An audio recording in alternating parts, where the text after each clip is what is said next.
हरिओम। आवाज ठीक है।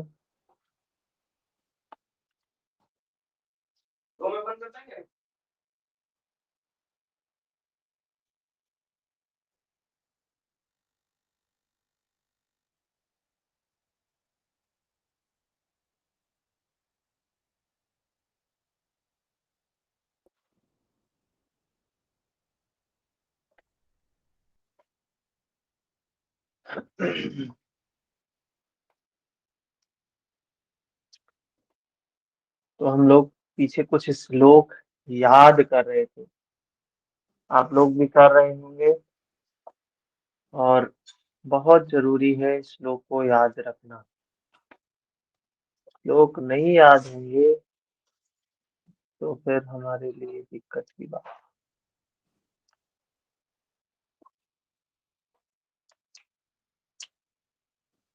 ठीक है, शुरू करते हैं। श्री आदिनाथाय नमोस्तु। तस्मै येनोपदिष्टा हठयोगविद्या विभ्राजते प्रोन्नते राजयोगं मारुणं दिक्षोरधिरोहिणी। प्रणम्य श्रीगुरुनाथं स्वात्मा रामेण योगिना केवलं राजयोगाय खड्विद्योपदिश्यते। अशेषतापतप्ता न समाश्रयमथो हठः अशेषयोगयुक्तानामधारकं मठो हठः। हठविद्या परं गोप्या योगिनां सिद्धिमिच्छताम् भवेत् वीर्यवती गुप्ता निर्वीर्या तु प्रकाशिता। सुराज्ये धार्मिके देशे सुभिक्षे निरुपद्रवे धनु प्रमाण पर्यन्तं शिलाग्निजलवर्जिते एकान्ते मतिका मध्ये स्थातव्यं हठयोगिना। अल्पद्वारं नरेन्द्रकर्तव्यवरं नादिउच्च नीचायतम् सम्यग् भूमये सान्द्रलिप्तम् अमलं निःशेषजन्तोर्जितम् बाहे मण्डपवेदिकोपरुचिरं प्रकारसंवेष्टितम् प्रोक्तं योगमठस्य लक्षणमिदं सिद्धैर्हठाभ्यासैः। एवं विधे मठे स्थित्वा सर्वचिन्ताविवर्जितः गुरूपदिष्टमार्गेण योगमेव समभ्यसेत्। अत्याहारः प्रयासश्च प्रजल्पो नियमाग्रहः जनसङ्गश्च लौल्यं च षड्भिर्योगो विनश्यति। उत्साहात् साहसात् धैर्यात् तत्त्वज्ञानात् निश्चयात् जनसङ्घपरित्यागात् षड्भिर्योगः प्रसिद्ध्यति। हठस्य प्रथमाङ्गः द्वादासनं पूर्वमुच्यते कुर्यात् दासनं स्थैर्यम् आरोग्यं च लाभम्। जिन जिन श्लोकों का हम उच्चारण रोज करते हैं, आपको चाहिए कि उन श्लोकों को एक कॉपी पर लिखें। उन श्लोकों को कॉपी पर लिखने से क्या होगा, आप एक क्रम से याद कर सकते हैं। और बहुत जरूरी है याद करना श्लोकों को। श्लोक नहीं याद है तो समझिए दिक्कत है। ठीक है। अंतिम में फिर कुछ श्लोक होते हैं, ज्यादा तो है नहीं, 10 लगभग 10 श्लोक ही हैं जिनको याद करना है। आसनं कुंभकं चित्रं मुद्राख्यं करणं तथा अथ नादानुसंधानं अभ्यासनुक्रमो हठे। क्या है ये आसन कुंभक चित्र मुद्रा? ये आसन कुंभक मुद्रा और नादानुसंधान ये क्रम बताया है 56 नंबर में। ब्रह्मचारी मिताहारी त्यागी योग परायण अब्दाधूर्वम् भवेत् सिद्धो नात्र कार्याविचारणा। सुस्निग्ध मधुराहार चतुर्थांश विवर्जितः भुज्यते शिवसंवृत्ते मिताहारः सोच्यते। कट्वं तीक्ष्ण लवणोष्ण हरिद्राक्षो वीरतैलतिलसरसम्मध्यमत्स्यान् अजादिमांस दधे चक्रकुलथक्को लुपिण्ड्या किंकुलासु न पथ्यम माहो। अपथ्याहार। फिर पथ्याहार गोधूमसाली शोभनात्रम क्षीराज्य खंडनोनीत सीता मधुनी शुंठी पटोलक फलादिक पंचशाकम मुद दिव्य मुदकम शयमीन्द्रपथ्यम। अपथ्याहार अपथ्याहार। बस इतनी चीजें हमें याद करनी। अब हम फर्स्ट चैप्टर के श्लोकों का रिवीजन नहीं करेंगे, कल से हम सेकंड चैप्टर के श्लोकों का रिवीजन करेंगे। कौन कौन से श्लोक सेकंड चैप्टर में महत्वपूर्ण है, आपको इनको याद करना चाहिए। ठीक है, चलते हैं मुद्रा की उस पे, प्रथम मुद्रा चैप्टर पे चलते हैं।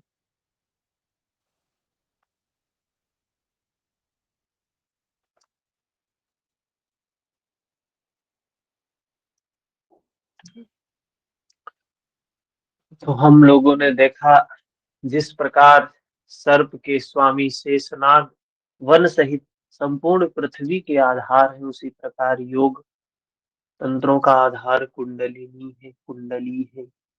ठीक है, इस कुंडली की जागरण की बात कही गई और हमारे योग के ग्रंथों में, अष्टांग योग में, भगवत गीता में और भगवान बुद्ध ने इसी शक्ति, एक ये कुंडलिनी क्या है, एक शक्ति है जिसके जागरण की बात कही है। और ये शक्ति क्या है, प्रज्ञा। भगवान कृष्ण ने, महर्षि पतंजलि ने, भगवान बुद्ध ने इसी शक्ति को प्रज्ञा बोला है। नाम क्या है, प्रज्ञा। कल पढ़ाया तो देखो, कल पहली बार ये सब कहते हैं धर्म ग्रंथों में, जितना जितनी बार पढ़ेंगे उतनी बार नई चीज समझ में आएगी, निकल के आएगी। तो हमने देखा यहाँ भी कह रहे हैं जगाने की बात, और उसमें भी कोई शक्ति जगाने की बात कही है। तो वो शक्ति कौन सी है, ऋतंभरा प्रज्ञा। तस्य सप्तधा प्रांत भूमि प्रज्ञा। सप्तधा बात आई है ना, सात, धा मतलब बुद्धि, प्रांत भूमि प्रज्ञा। वो प्रज्ञा कैसी हो जाती है, सप्तधा हो जाती है, जिसका वर्णन किया गया है। उसका नाम क्या है, शुभेच्छा विचारणा तनुमनसा सत्व उत्पत्ति आसन शक्ति पदार्थ भावना तुर्यगा। तो ये सात बताया गया है हमारे अन्य ग्रंथों में, लेकिन हठ योग में उसी को कुंडलिनी बोला और इसके नाम सात बताए। सात नाम ही इसी के बता दिए। अभी तो यहाँ राजयोग उस सुषुम्ना के सात नाम बताए हैं। आगे हम देखेंगे उस कुंडली शक्ति के सात नाम हमें मिलेंगे। तो जगाना है उस शक्ति को, जो शक्ति क्या कर दे, हमें अपने पूर्ण शरीर के बारे में, संपूर्ण शरीर के बारे में अवेयर करे, सजग करे, संपूर्ण ब्रह्मांड के बारे में। यह शरीर हमारा जो है, ये काया जो हमारी है, यही है क्या, देश है।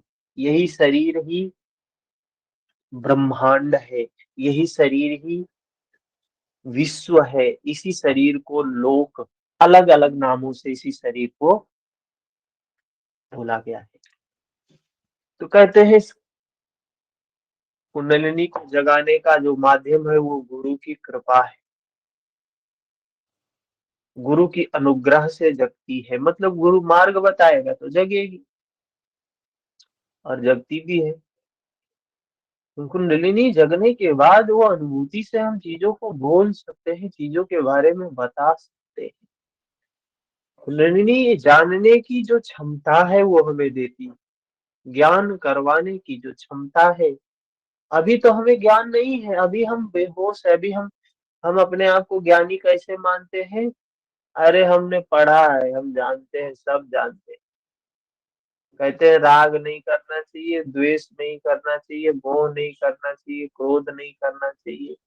ये सब अज्ञान का वो है, ज्ञान से होता है। हम सब जानते हैं, हमें सब पता है। पता है तो फिर व्यवहार में परिवर्तन क्यों नहीं आया? क्योंकि वो शक्ति नहीं जगी है, जिसको हठ योग में कुंडलिनी शक्ति बोला और अन्य ग्रंथों में प्रज्ञा बोला है।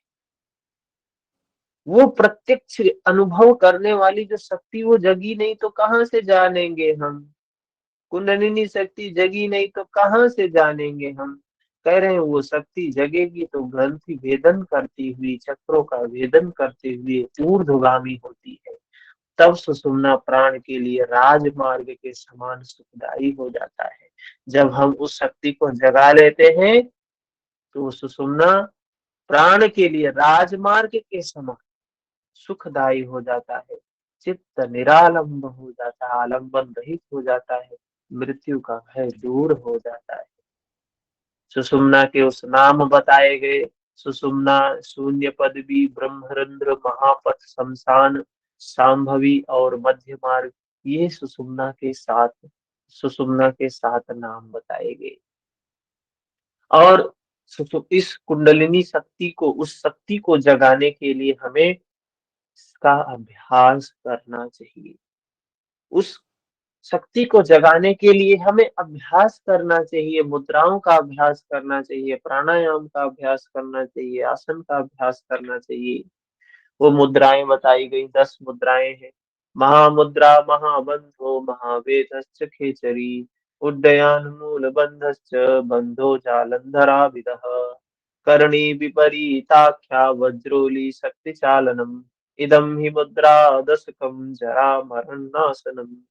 तो ये 10 मुद्राएं हैं जो जरा, मृत्यु, बुढ़ापा, भय को दूर करने वाली है। एक एक मुद्राओं को हम देखेंगे तो आदिनाथ द्वारा बताई गई 10 मुद्राएं, ये भगवान शिव ने बताया है। ये 10 मुद्राएं कौन बताया है? महात्मा राम जी तो अपने पुस्तक में लिख रहे हैं, लेकिन आदिनाथ हो उदितम, आदिनाथ के द्वारा, भगवान शिव के द्वारा बताया गया है। भगवान शिव ने माता पार्वती को उपदेश दिया है शिव संहिता में, उसी में 10 मुद्राओं का वर्णन किया है। और वही 10 मुद्राओं को घट प्रदीपिका में स्वात्मा राम जी ने भी शामिल किया है। ठीक है। ये सभी सिद्धों को अष्टैश्वर्य, आठों आठों सिद्धि, अणिमादि सिद्धि देवताओं के लिए भी ये दुर्लभ है और दुष्प्राय है। गोपनीय रखना चाहिए, प्रैक्टिस करना चाहिए। न पहला मुद्रा है, कौन सा मुद्रा? महामुद्रा। महामुद्राओं के अभ्यास को रत्न की पेटी के समान गुप्त रखना चाहिए। जिस प्रकार कुल स्त्रियां संभोग की चर्चा नहीं करती हैं, उसी प्रकार से हमें इन मुद्राओं को गोपनीय रखना चाहिए। इस पे चर्चा परिचर्चा नहीं करना चाहिए। तो ये हम देखें तो उसके अनुकूल नहीं कर रहे हैं। हमारा उद्देश्य है कि एग्जाम क्लियर करना। सिलेबस में भी ऐसी चीजों को नहीं रखनी चाहिए।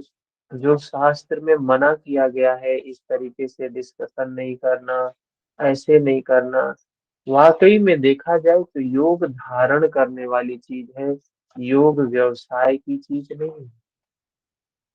योग, अगर किसी चीज को हमने व्यवसायीकरण कर दिया तो दिखेगा तो ग्रोथ खूब है, लेकिन आधार गायब हो गया, आधार गायब हो गया। अभी क्या यही योग का स्वरूप रह गया है ना? धारण वाली चीज थी, इस पे चर्चा होने लगी, इस पे परिचर्चा होने लगी, प्रैक्टिस गायब हो गया, लाभ गायब हो गया। लाभ नहीं तो सब बेकार है फिर। कौन सा लाभ हम ढूंढ रहे हैं इस योग से? हम जितने लोग हैं योग के फील्ड में, हम सभी योग से लाभ क्या ढूंढ रहे हैं? कि बस थोड़ा सा आजीविका का साधन मिल जाए। हमने चीनी की फैक्ट्री लगाया किस लिए? शराब बनाने के लिए। कितना बड़ा मूर्ख आदमी है, कोई शराब बनाने के लिए चीनी की फैक्ट्री लगा दे? है?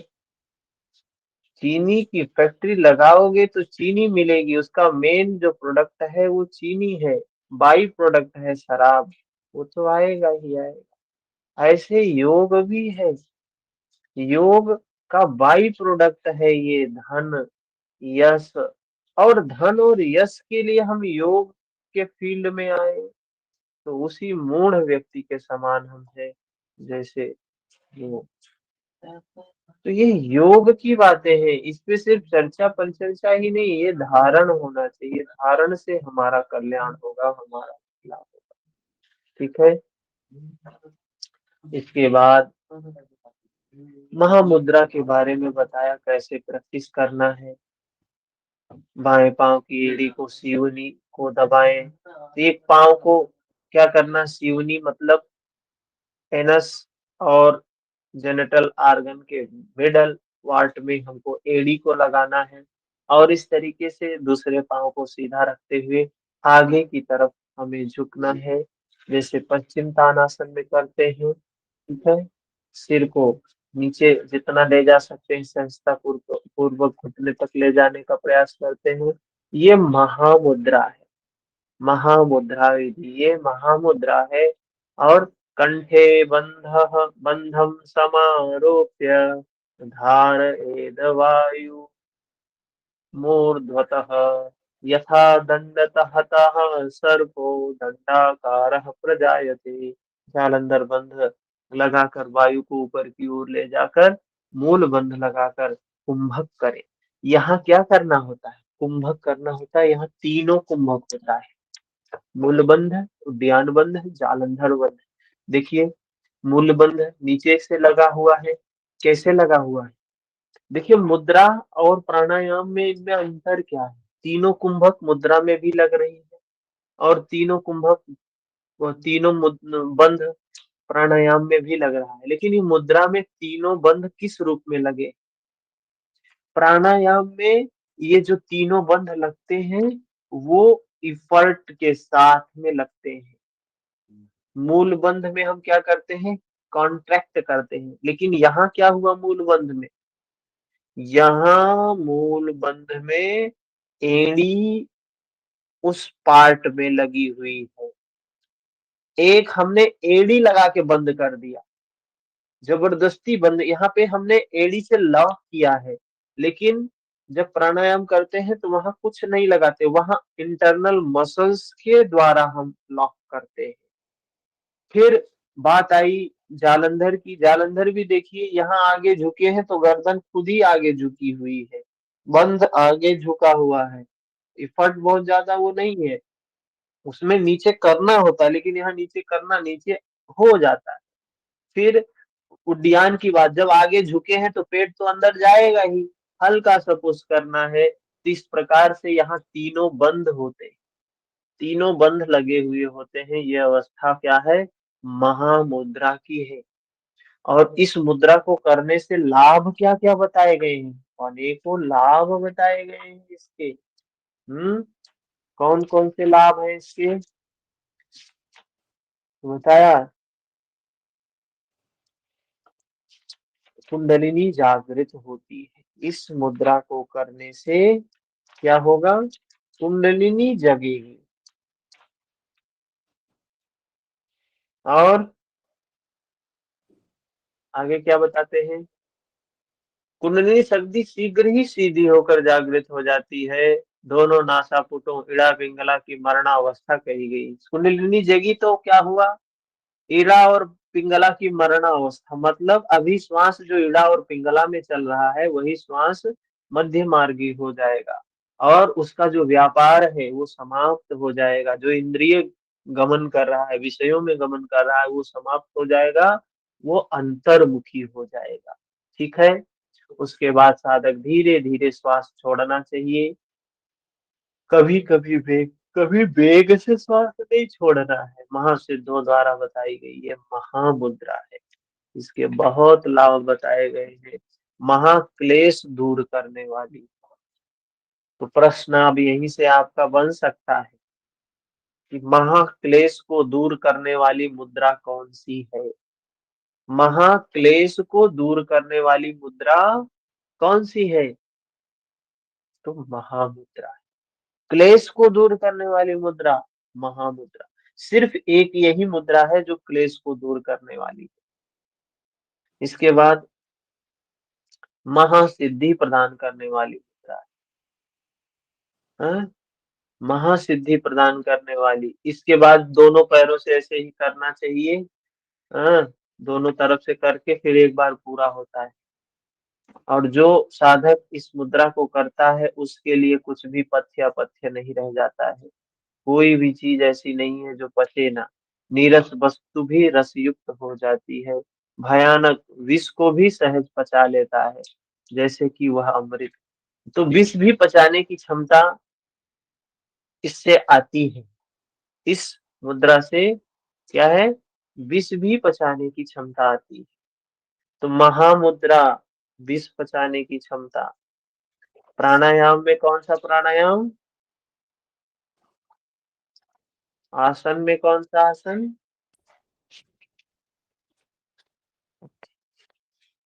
मयूरासन। शीतली परिणय मयूरासन। तो विष के लिए यहाँ भी हम कह सकते हैं कि महामुद्रा को भी बोला गया। एक मुद्रा और है, खेचरी मुद्रा में भी तक्षक नाग के विष को भी पचाने की क्षमता होती है। तक्षक नाग अगर काट ले तो भी व्यक्ति मरेगा नहीं। तो ये महामुद्रा और खेचरी मुद्रा में दो लाभ बताया गया है। ठीक है। तो आसन में तो एक आसन है, प्राणायाम में भी एक प्राणायाम, लेकिन मुद्रा में दो। ये बातें ध्यान में रखनी, एग्जाम में इनसे प्रश्न आता है। उसके बाद फिर आगे बताते हैं, मनुष्यों के लिए महान सिद्धि प्रदान करने वाली महामुद्रा को गुप्त रखना चाहिए, किसी को बताना नहीं चाहिए। ठीक है, महामुद्रा हो गया। आगे चलते हैं, महाबंधन। महामुद्रा के बाद महाबंध। महाबंध क्या है, पाणिं वामस्य पादस्य योनि स्थाने नियोजयेत्, वामोरुपरि संस्थाप्य दक्षिणम चरणम तथा। बाएं पांव की एड़ी को सीवनी में लगाए, दाएं पांव को बाएं जंघा पर। क्या करना है, बाएं पांव को एड़ी, बाएं पांव की एड़ी जो है वहीं पे लगाना है, जैसे महामुद्रा में लगा। उसमें दूसरा पांव सीधा था ना, इसमें दूसरा पांव उसके ऊपर रख लेना है, जैसे आप फोटो में देख रहे हैं। ठीक है, ये विधि है महाबंध की। अब आगे क्या होगा, पूरयित्वा ततो वायुम हृदय चिबुकम दृढ़म्। तब पूरक करके चिबुक को हृदय प्रवेश में लगाकर, पूरक करने के बाद हम जालंधर बंध लगाते हैं ना, वैसे करना है। और मूल बंध, योनि स्थान का आकुंचन करके मन को सुषुम्ना में लगाए, मन को मध्य मार्ग में लगाए, मध्य नाड़ी में लगाए। ठीक है, तो ये बताया कि किस प्रकार से। बहरहाल ये सब चीजें प्रैक्टिस का नहीं है, बस सिर्फ आपको इंफॉर्मेशन होना चाहिए कि किस तरह से करते हैं, किस तरह से बैठते हैं, किस तरह से। बस इतना ही आपके लिए सफिशिएंट है। धारयित्वा यथा शक्ति रेचयेद नीलम शनैः, सव्यांगे तो समभ्यस्य दक्षाने पुनरभ्यसेत। यथाशक्ति कुंभक करने के अनंतर धीरे धीरे वायु का रेचन करना चाहिए। बाईं ओर से इस प्रकार अभ्यास कर पुनः दाईं ओर अभ्यास कर। क्या है, यथाशक्ति कुंभक करने के अनंतर धीरे धीरे वायु का रेचन। यथाशक्ति कुंभक करने के अनंतर धीरे धीरे वायु का रेचन करना चाहिए, बाईं ओर से इड़ा पर। इस प्रकार अभ्यास करके पुनः दाईं ओर से करें। तो हमें प्राणायाम जैसी ही है कुछ, जैसे हम प्राणायाम में करते थे वैसे ही करना है। बस यहाँ पे पूरक करके, तो कौन कैसे पूरक करना है, दोनों नाक से पूरक करना है। रेचन करना है दोनों नाक से करना है। बस कुंभक के दौरान ये बंध लगेंगे और इस अवस्था में बैठे होते हैं। यही है महाबंध मुद्रा। इसके लाभ कुछ इस संदर्भ में कुछ लोगों का मत है कि जालंधर बंद ना लगाकर जिह्वा को आगे के दांतों से लगाना, जिह्वा बंद लगाना श्रेयस्कर होता है। कुछ विद्वानों का ये भी मत है कि जिह्वा को आगे करके करना। यह बंध सभी नाड़ियों में प्राण के ऊर्ध्व गति को रोकने वाला है। क्या है? ये है जो महाबंध है, ये है सभी नाड़ियों में ऊर्ध्व गति, प्राण के ऊर्ध्व गति को रोकने वाला है। यह निश्चय ही महान सिद्धि प्रदान करने वाला है। ठीक है, तो इसके बारे में बस यही बताया है। बाएं पांव की एड़ी को सीवनी में लगाएं, दाएं पांव को बाएं जंघा के ऊपर रखकर विधि पूर्वक कुंभक करके और मूल बंध लगाकर मन को सुषुम्ना में लगाना चाहिए। लाभ क्या है? महान काल पास रूपी महान बंधन को दूर करता है और संगम स्थान में मन को पहुंचाता है। काल पास रूपी महान बंधन को दूर करने में समर्थ है। इसी अभ्यास के फलस्वरूप तीनों सर धाराओं। हम्म। सर वो अ, प्राण को ऊर्ध्व करने के लिए बहुत सारा बताया गया है, ये अभ्यास करने के लिए, हम्म। लेकिन यहाँ तो बोलता है ऊर्ध्व करने से रोकना है, इससे पीछे वाला में ऐसा क्यों? इसको थोड़ा हाँ सा समझा। हाँ हाँ हाँ हाँ। कुछ होगा इसका, क्या है कि प्राण ऊर्ध्व ना हो। क्या रीजन, मतलब ऊर्ध्व मतलब क्या है ना कि कुंभक के दौरान, और ये अभ्यास महाबंध, महामुद्रा और महावेद, ये तीनों संयुक्त रूप से अभ्यास होते हैं। प्राण की प्रैक्टिस है, किसी में ऊपर जाने देना है, किसी मतलब हमें क्या करना, नियंत्रण करना है ना।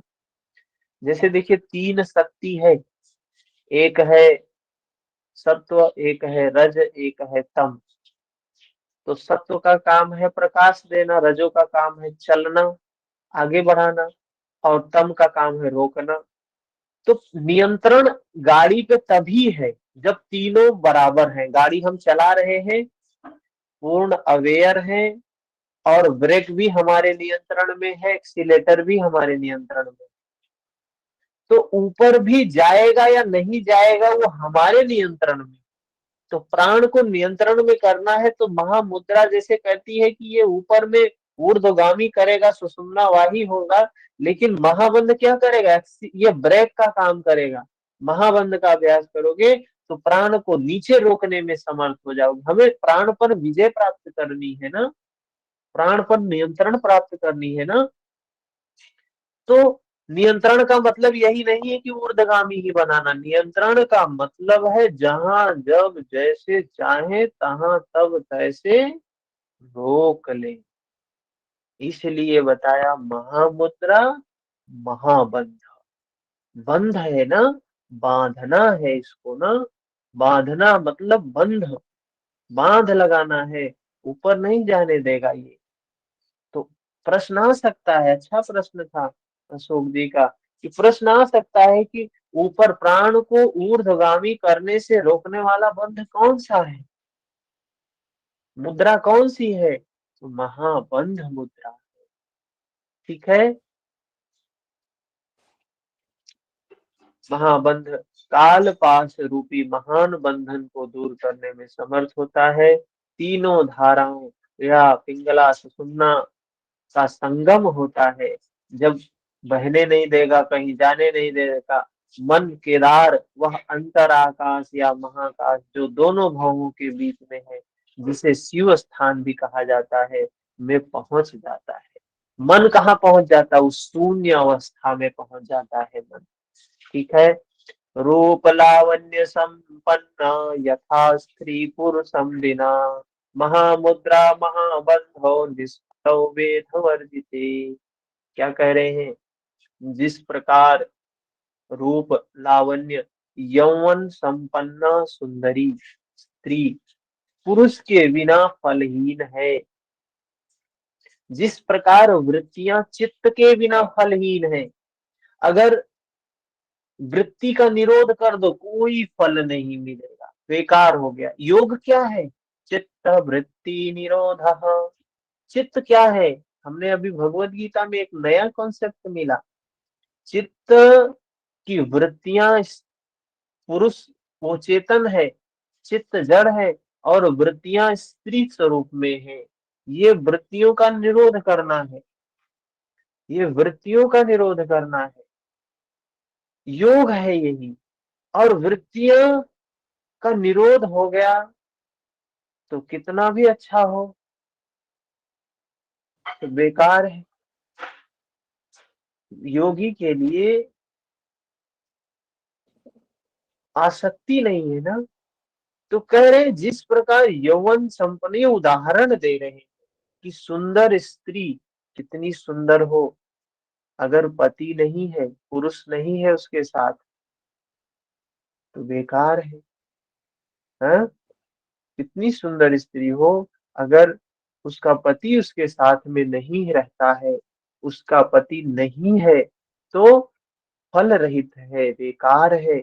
वैसे ही महामुद्रा महाबंध दोनों ही, ये जो महामुद्रा और महाबंध अगर महावेद नहीं है, व्यर्थ है, किसी काम की नहीं है। महावेद मुद्रा बताते हैं कैसे करना है। महाबंध स्थितो योगी कृत्वा पूरकमेव कदी वायुनाम गतिमवृत्य निभृतं कंठमुद्रया। महावेद साधक महाबंध लगाकर एकाग्र चित्त हो, पूरक करके श्वास प्रश्वास की गति को कंठ मुद्रा के द्वारा रोक कर, साधक क्या करेगा, महाबंध मुद्रा लगाकर, महाबंध लगाकर एकाग्र चित्त होकर पूरक करके श्वास प्रश्वास की गति को कंठ मुद्रा के द्वारा रोक कर, मतलब क्या करना है, जालंधर बंध लगा लिया, मूल बंध लगा लिया, और श्वास प्रश्वास की गति अब रुक गई ना, कुंभक लगा हुआ है। अब इसमें करना क्या है, उसको दोनों हथेलियों को अच्छी तरह जमीन पर लगाकर, दोनों हथेली जमीन पर है, दाएं तरफ बाएं तरफ, और तुला के समान अपने शरीर को उठाकर पूरे शरीर को तराजू की भांति ऊपर उठा लेता है। फिर क्या करता है, नितंब को हल्के एवं धीरे से भूमि पर पटके, क्या करना, इसको ऐसे करना है, बार बार झटका देना है शरीर में। क्यों, क्योंकि कुंडलिनी का जागरण करना। तो ऐसा करने से क्या होगा, वायु दोनों नासापुट को छोड़कर सुषुम्ना में प्रवेश कर जाए। जैसे देखते हैं जब कहीं ब्लॉकेज हो जाता है, ब्लॉकेज हो जाता है तो किसी कुछ पूछना है शिखा जी।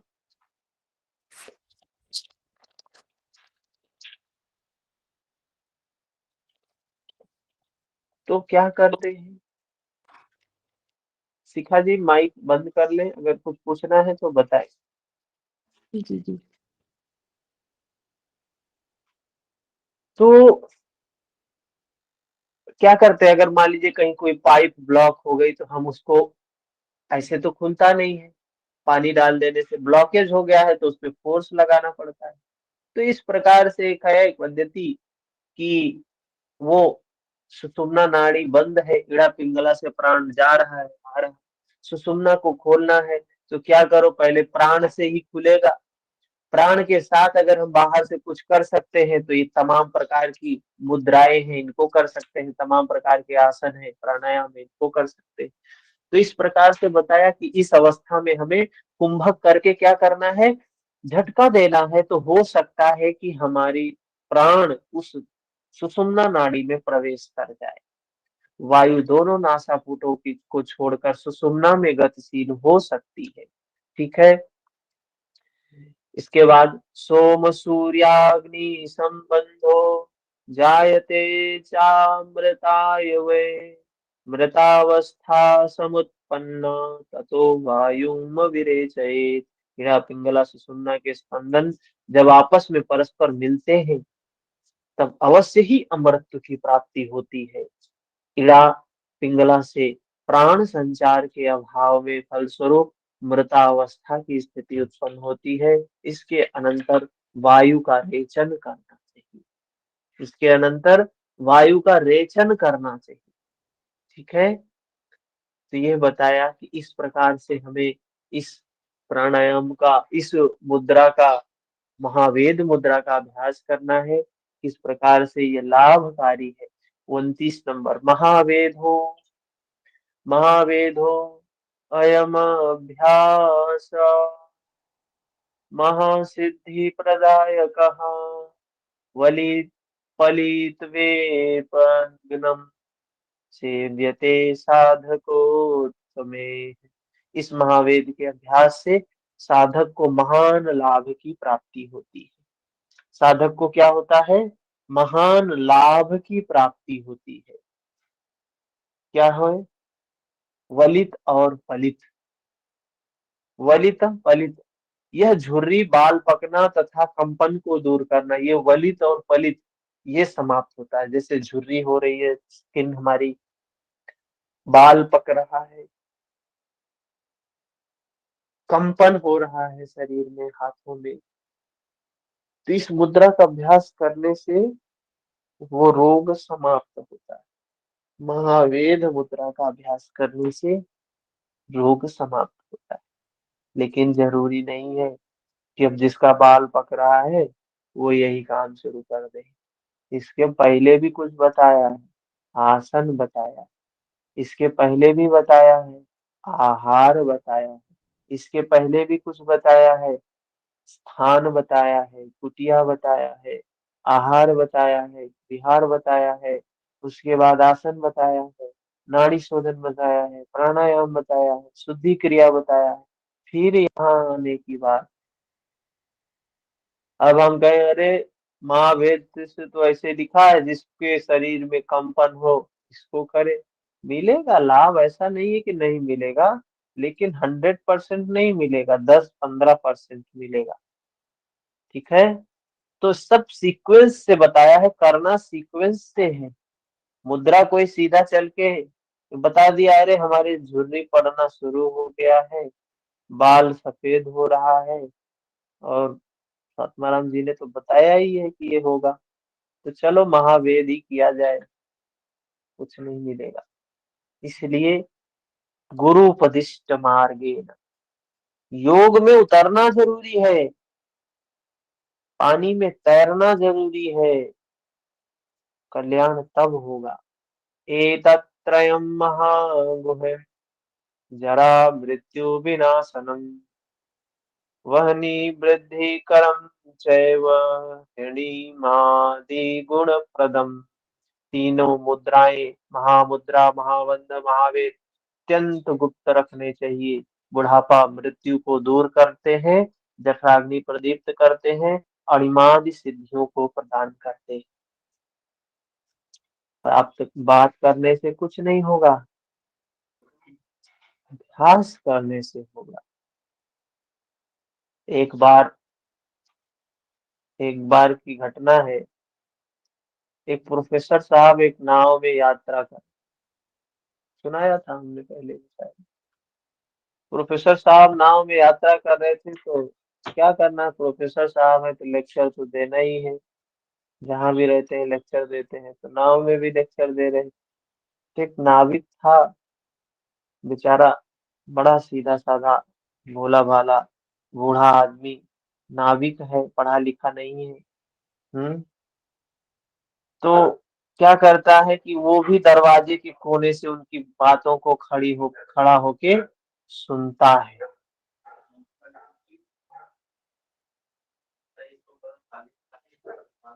तो एक मिनट,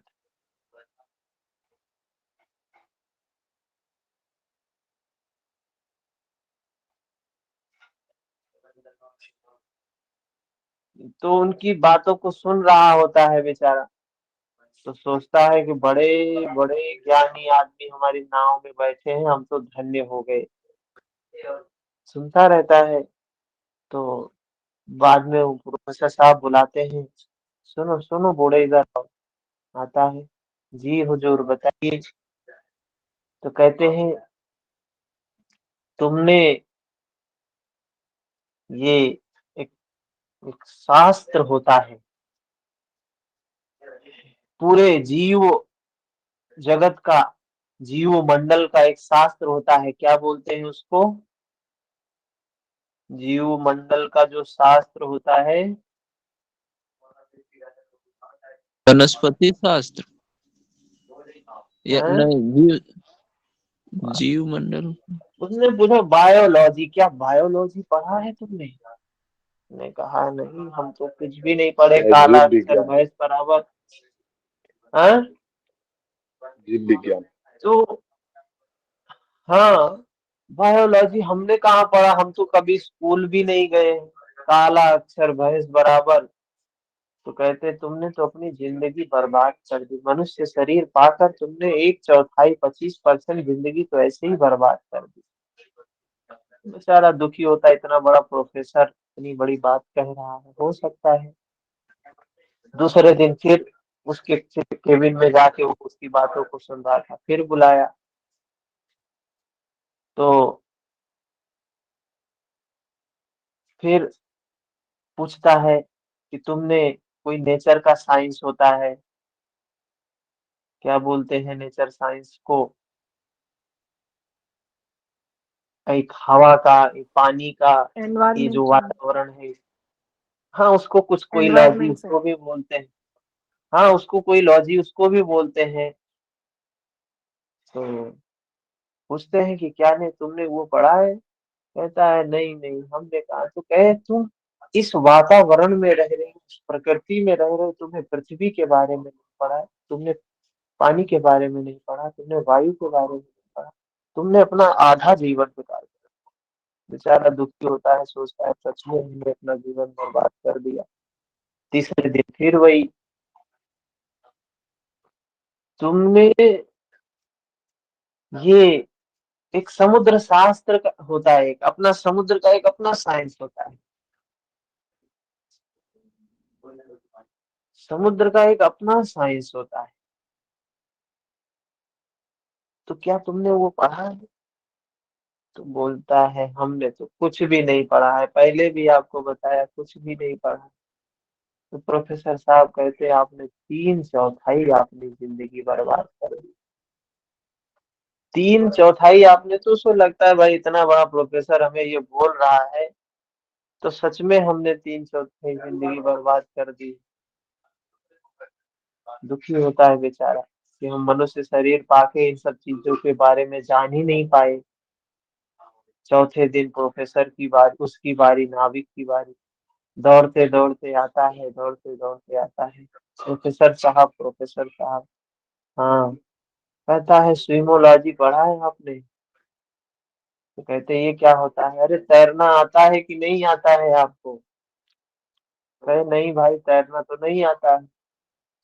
तो कहता आपने तो अपनी पूरी जिंदगी बर्बाद कर दी, आपको तैरना नहीं आता है, और आपने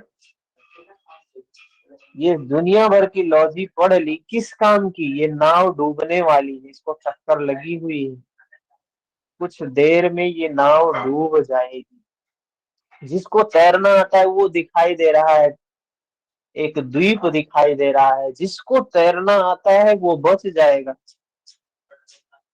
तो यही हाल है हम मनुष्यों का, कि हम सारा ज्ञान पढ़ लेते हैं, IAS PCS doctor engineer CA सब बन जाते हैं, लेकिन तैरना नहीं आया ना हमें। तैरना क्या है? तैरना क्या है कि कैसे इस जगत में रहते हुए दुख से, विकारों से, बंधन से परे रहें। पदम पत्र मीमांसा, कैसे कीचड़ में भी रहते हुए कीचड़ से परे। तैरना मतलब ये नहीं, योग मतलब ये नहीं घर बार छोड़ के चले गए, शादी ब्याह नहीं किए, बच्चे नहीं है, कोई नहीं है, सब कुछ छोड़ के चले गए, बस जंगल में रहे, वो तैरना नहीं है। तैरना नहीं किया, वो पलायन किया आपने। तैरना योग शास्त्र जो दिया भगवान कृष्ण ने, योगियों ने मनुष्य के लिए दिया है, किसी एक विशेष लोगों को नहीं दिया है कि भाई इसको करने के लिए घर ही छोड़ना पड़ेगा। बिना इसके जीवन ही नहीं है। मनुष्य जीवन बिना धर्म के, बिना योग के संभव ही नहीं है। और पहले के समय में हम ग्रंथों में देखें तो पहले प्राचीन काल में लोगों के जीवन में योग होता था, यम नियम ये सारी चीजें हमारे जीन में थी। हमारे चित्त की निर्मलता, हमारे अंतर से होती थी, चित्त हमारा निर्मल था। भगवान राम जब जनकपुर जाते हैं, गोस्वामी तुलसीदास जी लिखते हैं, पुर नर नारी सुभग सुचि संता। उस जनकपुर के नर नारी, अरे राजा कितना कैसा था, योगी थे, वैदेही बोलते थे जनक जी को। कह रहे हैं जनकपुर के नर नारी सुचि संता है, संत है, निर्मल चित्त वाले, वो योग में सारे लोग थे। आज हम हमारे आयुर्वेद में है कि आयुर्वेद में भी विकारों का जो प्रमुख कारण बताया गया है, ये चित्त में विकार है। इसीलिए हमारे मन में जो ये लोभ है, क्रोध है, मोह है, तृष्णा है, कामना है, इन्हीं कारणों से सारे विकार उत्पन्न होते हैं। पहले मन में उत्पन्न होते हैं, फिर शरीर में उत्पन्न होने लगते हैं। यही स्थिति होती है। तो कैसे हम अपने जीवन को बिना दुख के जी सके, यही है। कोई परिस्थिति हमारे अधीन नहीं है। हम परिस्थिति को अपने अधीन करना चाहते हैं ना, पूरा जीवन हम चाहते हैं कि ये चीज हमारे अनुकूल हो जाए, हमारे अनुकूल हो जाए, हमारे अनुकूल हो जाए। लेकिन क्या होता है, क्या परिस्थिति हमारे अनुकूल कभी होती है? हम परिस्थिति को, लोगों को अपने अनुकूल करने का प्रयत्न जीवन पर्यंत करते हैं। हमको पता ही नहीं कि हम भी परिस्थिति के अनुकूल हो सकते हैं, प्रकृति के अनुकूल हो सकते हैं। अपने को बदलना आसान है, दुनिया को बदलना कठिन है। अपने को बदलना योग है, दुनिया को बदलना दुख है। आप चाहते हो आपका पति आपके अधीन हो, आपकी पत्नी आपके अधीन हो, आपका परिवार आपके अधीन हो, आप सबको अधीन करना चाहते हैं। एक को मान लो कर भी सकते हो, पत्नी पति को कर ली, पति पत्नी को कर लिया, लेकिन क्या सारी दुनिया को अधीन थोड़ी ना कर पाए? अरे जब सिकंदर नहीं कर पाए, तो हम लोग किस खेत की मूली हैं? लेकिन महावीर ने काम किया है, कोई युद्ध नहीं किया, किसी को वश में नहीं किया था, सिर्फ अपने आप को वश में किया था। योग अपने को वश में करना है, और रोग है दूसरे को वश में करना। दूसरे को वश में करने की ये कामना, दूसरे की प्राप्ति, ये सब क्या है? हम अपने स्वरूप को प्राप्त नहीं कर पाए। हम अपने आप में सुखी है नहीं।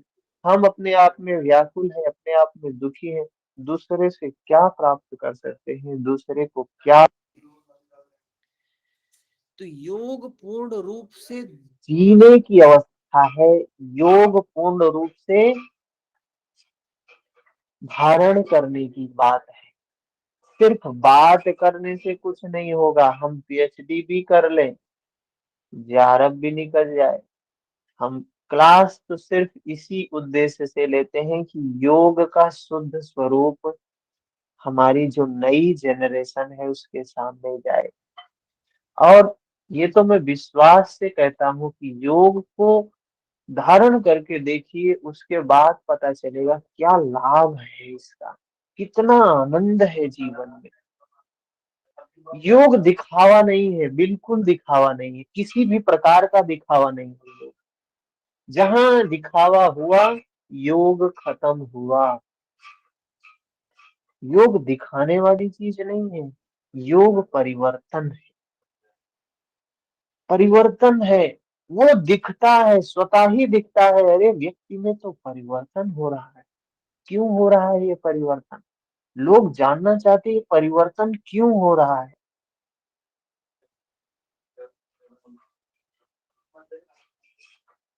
तो उससे बड़े बड़े लोग प्रभावित होते हैं।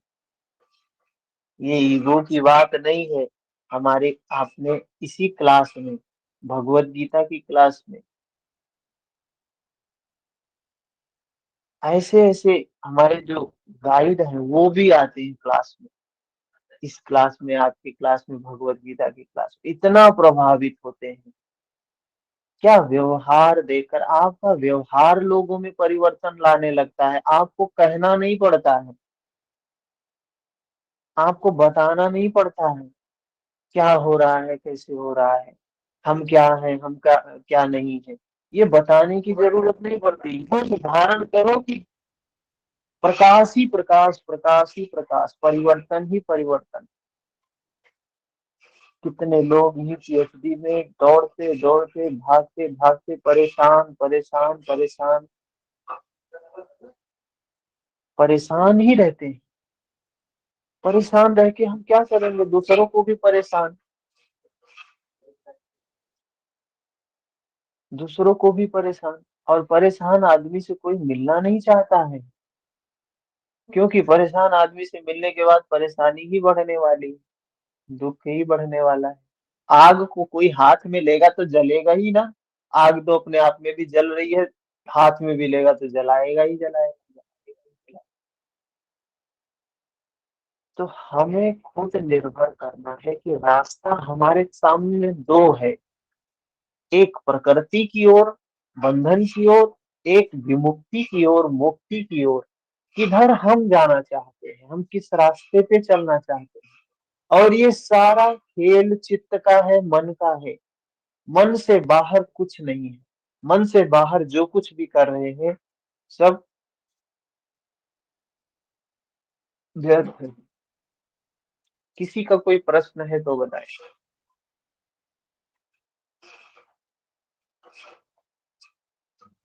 सर, पतंजलि, महावीर और बुद्ध जैसे लोगों ने तो बहुत कुछ दिया। हम लोग सिर्फ उनको जानने में और पीएचडी करने के लिए में ही पूरा जीवन खत्म कर रहे हैं। नया चीज कहाँ से हम लोग का होगा।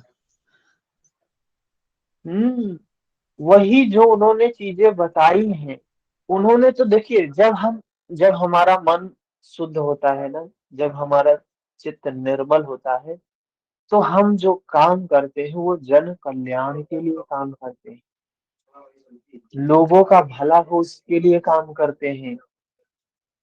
तो उन्होंने तो मानवता के कल्याण के लिए ये भगवत गीता, योग सूत्र, या भगवान बुद्ध ने जो जो चीजें हमें बताई, वो तो हम लोगों के कल्याण के लिए बताई ना। लेकिन हम लोग कल्याण छोड़ के सिर्फ उन्हीं की बातें करें, फिलोसफी, ये वो लेक्चर। आज लेक्चर भी होता है, स्टूडेंट भी बस अटेंडेंस, सिर्फ अटेंडेंस, सिर्फ अटेंडेंस। हम लोग भी क्लास लिए हैं, और उस क्वालिटी की क्लास भी नहीं होती थी कि बच्चे वहां बैठ सके, एंजॉय कर सके। जैसे अभी यहाँ क्लास होती है तो 1 घंटा कैसे बीता पता नहीं चलता। हम बोल रहे हैं, हमें भी नहीं पता चलता कि हम 2 घंटे से सुबह चिल्ला रहे हैं इस तरीके से। क्यों? क्योंकि कुछ धर्म का काम करोगे तो वहां थकान नहीं महसूस होगी, धर्म के काम में निराशा नहीं महसूस होगी। वहां जैसे लगेगा कि एनर्जी मिल रही, ऊर्जा मिल रहा, और दिन भर उसकी ऊर्जा हमें प्रवाहित करती रहती है। दिन भर उसी ऊर्जा में हम ऊर्जान्वित रहते हैं। हमें लगता है आज हमने कुछ अच्छा काम किया, आज हमने कुछ अच्छी बात सीखी, आज हमने कुछ अच्छी बात पढ़ी, कुछ अच्छा किया हमने। नहीं तो दिन ऐसे बीत जाता, पता नहीं सुबह हुआ शाम हो गया, दिन में क्या किया पता ही नहीं, दौड़ते रहे दौड़ते रहे दौड़ते रहे। तो ये प्रेरणा योग सूत्र और भगवत गीता को सुनने के बाद आती है कि कैसे इसको, धर्म को धारण करें। जो लोग लगभग 10 की संख्या में लोग सुन रहे हैं, शुरू से सुनते आ रहे हैं, मना स्थिति में परिवर्तन होता है। धीरे धीरे हमारे अंदर प्रेरणा जागती है कि हम भी प्रैक्टिकल की ओर आगे बढ़े, प्रैक्टिकल हम भी करें। कैसे करना है? हठ योग सबके लिए आसान नहीं है, हठ योग कठिन मार्ग है, सरल नहीं है, सब नहीं कर सकते हैं। इसीलिए बार बार परम गोप्या, परम गोप्या, परम गोप्या हर जगह बताया गया। लेकिन भगवत गीता में, लेकिन योग सूत्र में ये गोपनीय गोपनीय शब्द कहीं नहीं मिला है। ये तो सर्वजन हिताय, सर्वजन सुखाय, बहुजन हिताय, बहुजन सुखाय, लोकानुकंपा, सबकी अनुकंपा, अनुकंपा करके भगवान ने सबके लिए बोला है। कोई पुरुष हो, कोई स्त्री हो, कोई शूद्र हो, कोई वैश्य हो, कोई क्षत्रिय हो, कोई ब्राह्मण हो, बस एक ही योग्यता काफी है। आप मनुष्य हैं, आप उस मार्ग पर चल सकते हैं। कोई भेदभाव नहीं है, कोई भेदभाव नहीं। ठीक है, तो उन चीजों का हम उपयोग करके अपने जीवन को साधे, पुरुषार्थी बने, स्वार्थी बने, पराक्रमी बने, महावीर बने, सब बन सकते हैं। ठीक है, कोई प्रश्न है तो बताएं।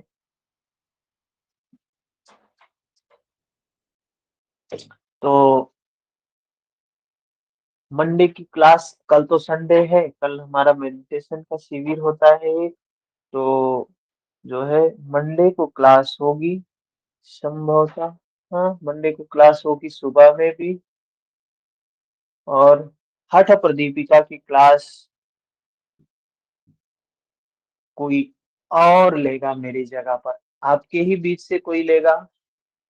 हाँ, तो तैयार होके आएंगे, अच्छी क्लास हो, कुछ हमें सीखना है, सबको सीखना है, सिर्फ स्टूडेंट नहीं है यहाँ पे, एज ए टीचर भी है। हर व्यक्ति कहीं ना कहीं टीचिंग करता है, किसी न किसी को पढ़ाते हैं, किसी न किसी को सिखाते हैं। तो हमारे अंदर वो एटीट्यूड आना चाहिए, इस फील्ड में भी आना चाहिए। ठीक है, तो मिलते हैं मंडे को। हाँ, हरिओम, हरिओम।